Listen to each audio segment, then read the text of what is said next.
Bismillahirrahmanirrahim. The quote of the day is, there is a magic power in your own hands.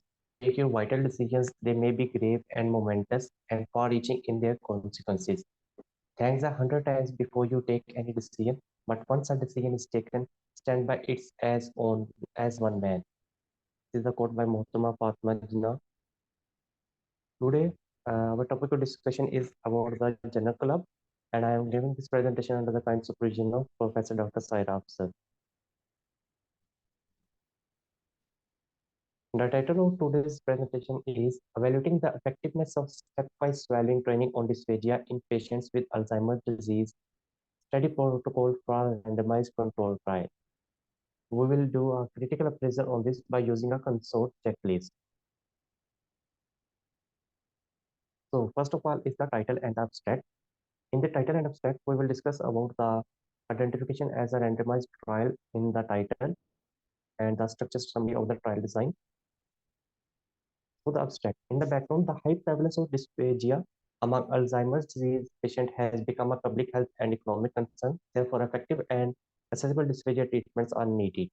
Stepwise swallowing training integrated with all swallowing organ movement is expected to improve swallowing dysfunction among Alzheimer's disease patients. By using a randomized controlled trial design, we propose a multi-center research to evaluate the effectiveness of stepwise swallowing technique program among Alzheimer's disease patients. Methods.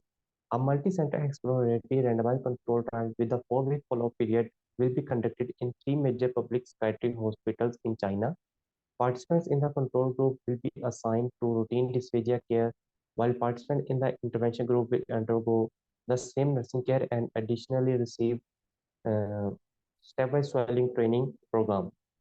The successful training program includes 5 sections of swallowing organs training that are lip movement, facial movement, tongue movement, mandibular movement, and neck movement. Primary outcomes evaluate the swallowing function, namely water swallowing test and standard swallowing assessment. Secondary outcomes aim at measuring the improvement of negative impacts of dysphagia, namely the eating behavior, ability of daily activity, nutrition status.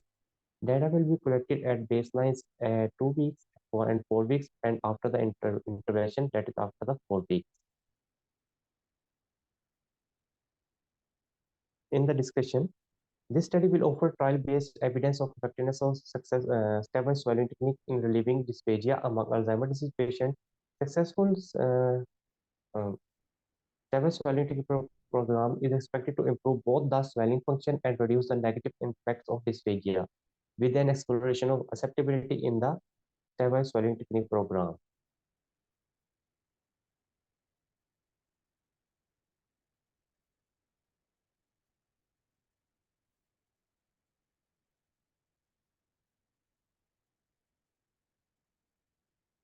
No, according to the checklist, identification as a randomized trial in the title. Yes, it is mentioned in the title that it's a randomized control trial. And next, whether the structure summary of the trial design, method results, and conclusions are given or not. Yes, the trial design is given, and the methodology also given, as this is the study protocol, and this study has not been completed yet, so the results and conclusions are not given in the chat. Then is the introduction. We will see about its background and objectives.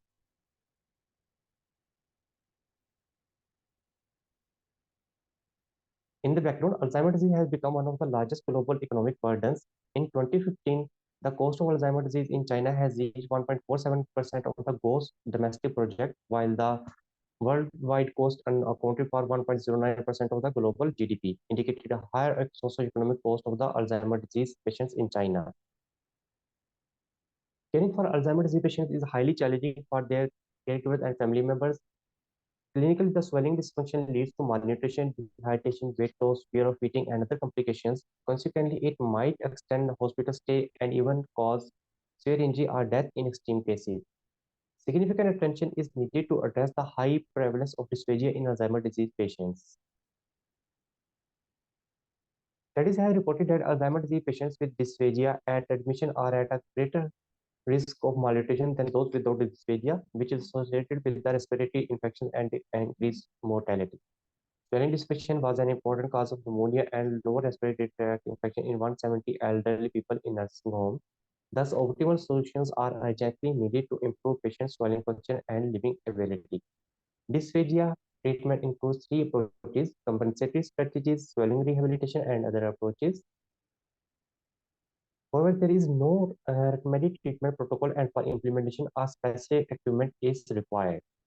The next is the literature review. However, swelling exercises, the fundamental rehabilitation for dysphagia, need more high quality evidence regarding the implementation in Alzheimer's disease. Clinicians find the implementation of appropriate rehabilitation exercises challenging in patients with Alzheimer's disease.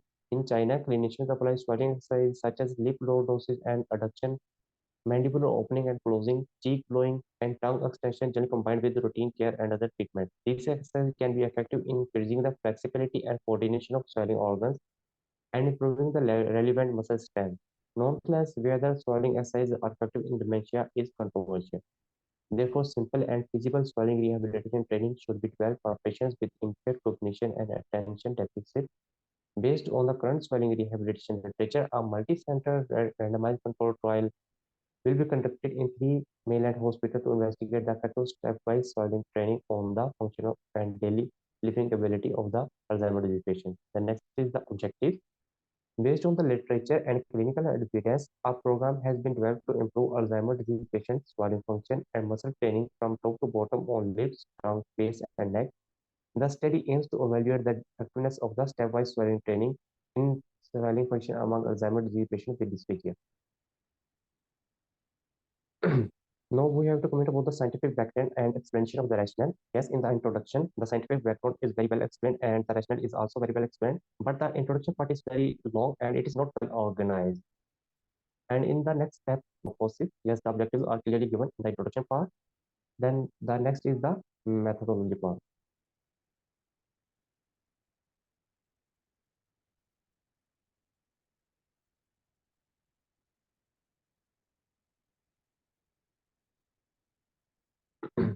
In the methodology part, we have to comment about the trial design. Uh,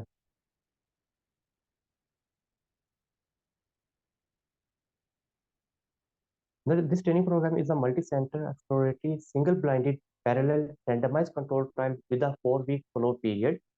Treatments administered will be allocated randomly according to a 1:1 ratio by an online random generator of the SPSS software by research assistants who are not involved in assessment and intervention. The researcher will then offer the research assistants in each hospital the allocation of groups with subsequently numbered opaque, sealed, and stapled envelopes. Then the training schedule will be conducted based on the research protocol. The next is the study settings and the participants. This trial will be conducted in three major public psychiatric hospitals in China. Ethical approval will be get from the hospital.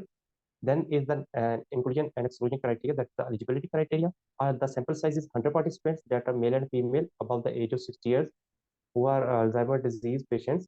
Inclusion criteria is the patients who are diagnosed as Alzheimer's disease by DSM-5 criteria, whose score is less than or equal to 25 on a mini mental state examination and a score of a third degree or higher on the water swelling test, demonstrating a risk for aspiration and have basic communication ability to complete the test in the trial. The exclusion criteria is that swelling disorders caused by other organic disease such as oral disease, esophageal obstruction, digestive tract disease, tumors are strong. Complications such as other somatic diseases that are not suitable for practicing swelling exercises and serious impairment in hearing or vision, which may hinder the following instructions. Interventions. In the intervention, participants will be randomly allocated to either the stepwise swallowing technique group or the control group. Participants in the control group will receive routine dysphagia care, while the intervention group will receive stepwise swallowing technique based on routine care 5 times a week for 4 weeks. The process includes 5 sections of swallowing muscles, and each section will be provided step-by-step training according to the difficulty experienced by the participant. Each section will be divided into 3 levels of difficulty, starting from level 1, that is easy, to level 2 to level 3, and uh, at each time. And this is also given in the diagram that is shown here. That the section one is for the lip movement, and these are its three steps. Step one is close lips tightly, then open the mouth with vocalizing, for example, pa, and repeat 5 times. Then the level two is if the patient can do a level one, then he will be moved towards the level two, in which the patient has been instructed to vocalize woo and repeat 5 times.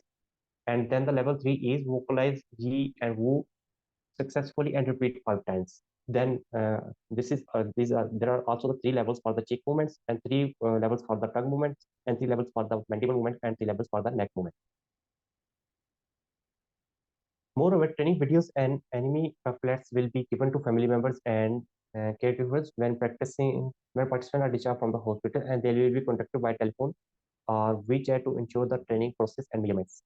Then the other interventions that will be given to the routine dysphagia care or the routine nursing care during intervention, and the concomitant treatments and the medications.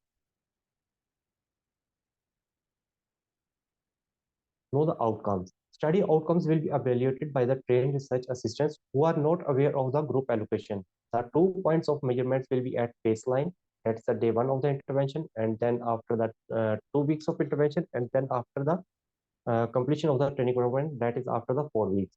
The primary outcome. The primary outcome is the water swallowing test. This is a 5-level water test which will be used to determine the effectiveness of the stepwise swallowing technique. Evaluator observed individual reactions after drinking 30 ml of water. The 5 levels are complete recovery, swelling without cough, improved swelling function, occasional choking, and invalid. Change or worsen. Then, on the basis of water swallowing test, standard swelling assessment will be performed to evaluate the severity of dysphagia. Then are the secondary outcomes. Secondary outcomes are abnormal eating behavior questionnaire that will be applied to investigate the frequency and the developing out of abnormal eating behavior. Then is the mini nutrition assessment short form, and it is employed to screen malnutrition. Then the other secondary outcome is the activity of daily living will be evaluated by using the Barther test. Then, if any adverse events and unexpected symptoms will be reported, they will be entered in the performer. This is the performer in which the information given is the study period, in which the time frame is given, and the point of first contact to the patient, that is the day one, at this stage the eligibility criteria will be found, and the patients will be enrolled in the study. Then at day zero, this is their time frame one, that when the allocation has been done. Then after the 2 weeks, the time frame is T2, and then after the completion of the training program, that is TT3 after the 4 weeks. The first part is included in the performer is the socio-demographic factors of the patients. They inform concern medical history, concomitant conditions, and randomization and allocation. Then the second point is the intervention, whether they are given the routine nursing care or the intervention, that is stepwise swelling training program. Then the assessments. In the assessment, our primary and secondary outcomes are given. So the sample size. The sample size was calculated based on the comparison of the water swelling technique. By using G power 3.1 software, they set a significant difference of 14.2%, an alpha error of 0.05, and a beta error of 0.80, and the effect size of 0.32. After calculation, our total sample size of 78 was required. To accommodate for a 20% attribution rate and other comforting factors, they recruited 100 participants. After obtaining the informed consent, each involved hospital was allocated to the intervention group or to the control group in a 1:1 into 1:1 recruitment. The proposed study will recruit Alzheimer disease patients hospitalized in sampling site, water swelling test, and indispensable part of the medical assessment conducted after the admission. Then is the blinding. This is a single blinded study. Study outcomes will be evaluated by trained research assistants who are not aware of the group allocation. Participants will not be told about the pattern of such allocation during the intervention. Blinding could be unveiled if serious complications and adverse events occur. The next is the data collection and management. The impacts of swelling training will be collected at baseline T1, that is day zero of the intervention, then after the 2 weeks, and after the completion of the training, that is after the 4 weeks. Then the statistical methods. Exploratory data analysis and Shapiro-Wilk test will be performed to determine the normality of the data distribution. Continuous variables will be expressed as means with standard deviations or medians with interquartile ranges. Mean differences will be expressed from baseline to end of the study. For categorical variables, counts and percentages will be presented, and between group comparisons at baseline will be tested with chi-square test. Between group differences at baseline and in the change from baseline to the end will be tested with repeated measure analysis of variance, and an analysis of covariance will be used to adjust for baseline cognitive function. Pair t-test will be performed for between group comparison from baseline to the end. The level of significance will be set as a two-sided p-value less than 0.05. Data analysis will be conducted using the SPSS version 20.0 with the intent to treat analysis and peer to control analysis. Study quality control. The validity and reliability of the instrument using the study have been examined. Now coming towards the checklist.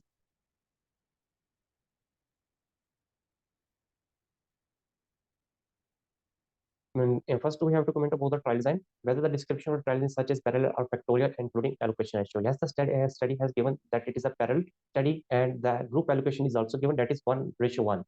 Then important changes to methods of the trial commencement, such as eligibility criteria with reasons. This part is not applicable because the study has not been completed yet, and the results are not here in the study. Next is the participants. Whether the eligibility criteria for the participants has been given. Yes, and the eligibility criteria, the inclusion and exclusion criteria has been explained. Then is the settings and locations where the data were collected. Yes, the locations, that is the three psychiatric hospitals in the China has been mentioned, but the settings, whether they will be that will be conducted in the indoor, outdoor, or the other setting, they have not mentioned in their study. Then the interventions. The interventions for each group will be sufficient with sufficient details to load replication, including who and when they were actually administered. Yes, the interventions they have given are beautifully explained. That is the stepwise swelling technique. They have also given their flowchart diagram and with their levels. Then the outcomes. Whether they completely define pre-specified primary and secondary outcome measures, including who and when they were assessed. Yes, the primary and secondary outcomes have been given. The primary outcome is stepwise swelling assessment, and the secondary outcomes are activities of daily living uh, and the minimum state examination and others. And the other point is any change to trial outcome of the trial commence with reasons. No, this part is also not applicable as the study has not been completed yet. Then is the sample size. How the sample size was determined? Yes, they have given that they have given the software from where they have calculated the sample size. Their sample size comes out to be 78, but they rounded it to 100. Then the next step in the checklist is when applicable explanation for any interim analysis and stopping guidelines. Again, this is not applicable in this study. Then the randomization. Sequence generation method used to generate the random allocation sequence. Yes, the simple random allocation sequence has been used in this study. Type of randomization details of any restrictions such as blocking of block size, but this the type of randomization is not given. Then the next point in our checklist is allocation concealment mechanism. The mechanism used to implement the random allocations describing any steps taken to conceal the sequence until the interventions were assigned. Yes, this was given. The simple random allocation sequence was given, and these were conducted by the research assistants who are not aware of the participants in the study. Um, and then is the implementation who generated the random allocation sequence, who enrolled participants, and who assigned the participants to the intervention. The random allocation sequence has been uh, conducted by the research assistants, and the participants have been enrolled by the researchers, and the intervention has been assigned to the participants by the research assistants who are not aware of the participants. Then the blinding. If done, who was blinded after assignment to intervention? For example, the participants, care providers, those assessing outcomes, and who. Yes, the blinding has been done, and this is for the research assistants who are not aware of the outcome and also not aware of the participants. Then the statistical method. The statistical method used to compare gross for primary and secondary outcomes. Yes, these are given, that are the Shapiro-Wilk test, the t-test, the other tests they have been discussed in their study. The method for additional analysis such as subgroup analysis and adjusted analysis, yes, they are also been given in the study. Then the results, the the sub-steps in the study in the result sections are not applicable as this study has not been completed and the result section is not been given in the study. Then the discussion, this is again not given in this study. Then the other informations, they have not given the information about the registration, the protocol.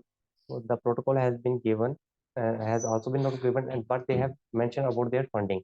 The source of funding and other sources such as supply of drugs and programs, they have given that their funding is from their respective hospital. This is for the today's Gen Club, and this is our YouTube channel of Edward Medical University, the Community Medicine Department. All the videos has been uploaded there. You can go there and watch any lecture. And thank you very much for today's presentation.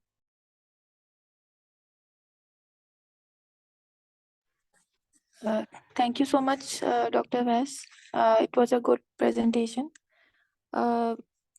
Good things in your presentation that your slides were not very overcrowded and you explained the article very briefly, and most of the points from the checklist were addressed. So some of the reviews or some of the points from my side would be that the title was explained appropriately with respect to study design and population. The abstract was unstructured and started with the author's details. That is important in a trial. Whenever you are doing a trial, purpose of the study and background was explained briefly in the abstract. Although the objective was not given separately in the abstract, but purpose was given with the background. In the method section, the technique was explained with reference to primary and secondary outcomes. Implications in trial registration was present, but source of funding was not mentioned. And in introduction, there was a scientific background with reference to other studies and rationale was explained. And the second heading was the objective. And the objective was mentioned in the study. Methodology was overall, it was good. Where the trial design was concerned, the study setting, the participants, and the inclusion-exclusion criteria. However, when the intervention was, as far as the intervention was concerned, there were few points, like how they will handle the patients in such interventions of patients having Alzheimer's disease that are already facing the so much difficulty, and how they will assure that each patient understand the intervention correctly, and whenever what will be the credibility of the method they are using while introducing to such patients is at question. But later on, the risks and the harms were briefly explained. That was adding to the intervention, but these points were lacking. Primary outcomes, as it was mentioned, sample size calculation was done, but sampling technique was not mentioned. Blinding was done, but method used for blinding, like block effect, as it was missing, and effect modification, and the technique used for control of confounders were also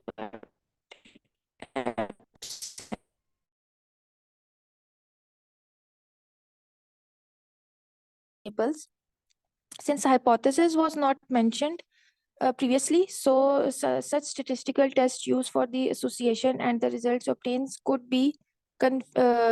cause confusions.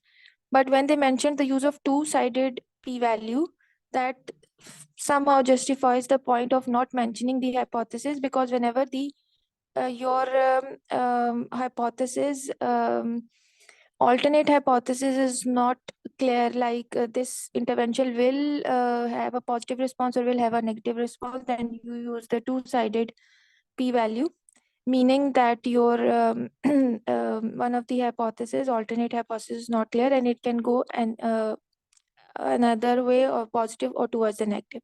So this was one point. Study quality, where the validity and the credibility of the tool was examined it, the reference was missing for it, where it was examined previously.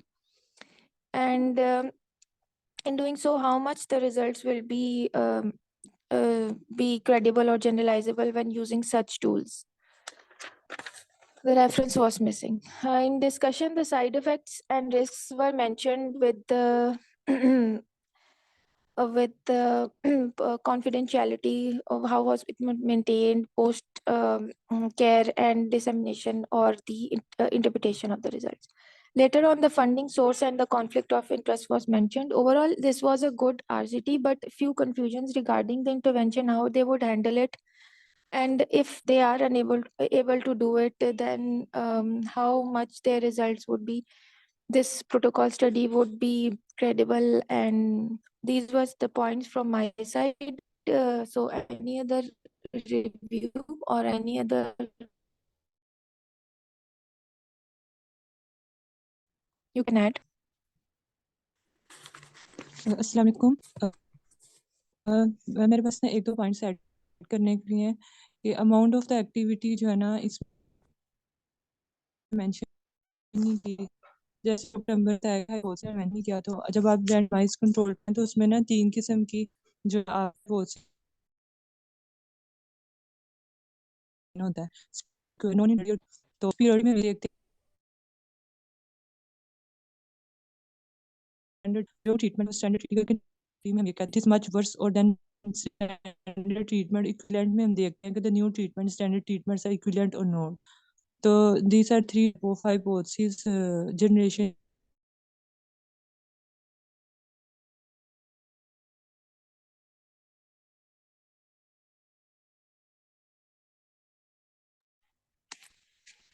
Thank you so much. Any other participant who wants to add some points?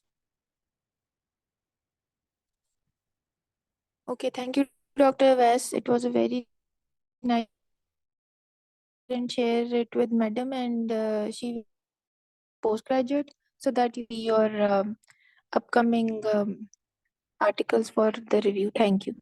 Allah Hafiz. Good Hafiz.